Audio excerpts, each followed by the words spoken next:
Nginamukele ke kule channel yethu la esichaza khona amaphupho. Mawukuthi umusha ngicela ushaya subscribe, uceleke nabanye bezosubscribe ukuze nabo bezowazi kabanzi ukuthi amaphupho asho ukuthini ezimpilweni zabo. Mawukuthi ibuka ku TikTok, shaya phela ke lapho ufollow sithathe number ubhawu uyasibhalela. Ucomment ke nangephupho ufuna ukuthi ngibuye nevideo yalo ngokuzayo. Namhlanje sizokhuluma ngokuphupha umlungu. Ubone i-comment khona ukuthi ukuphupha umlungu kubika ukuthini.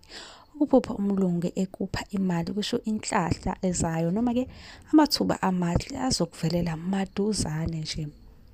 Kusho ukuthi ke uma ekupha imali kuzomela ke ulindele okuhle kodwa siyazi ke sonke ukuthi imali ijwayele ukubika inhlahla uma uyiphupha noma ke ukuthi idlozi lakho likupha ke amandla okuphumelela. Kwesinye isikhathi ke ukuphupha umlungu ngasho ke idlozi lamanzi okuyidlozi lomndawo noma ke ukukhanyisela ngokomoya.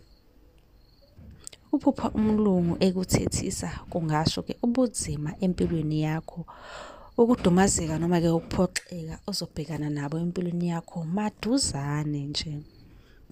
Ukuphupha umlungu ngakuchaza nje ngendlela eziningi. Ngisengichaza okunye ukuthi ke ukuphupha umlungu ngasho ukuthi unesilwane noma ke isexwayiso ukuthi ke kukhona ubunzima ozobhekana nabo empilweni yakho maduzane nje.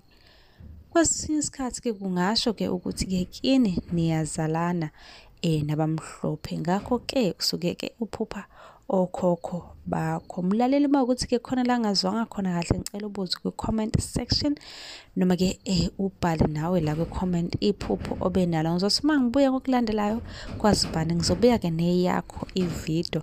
Ungakhohlwa phela ukushaya usubscribe uceleke nabanye ukuthi ke bezosubscribe lapha ku TikTok siyatholakala channel yethu ithi nje sichaza amaphupho na ku YouTube sichaza amaphupho. Nisale kahle.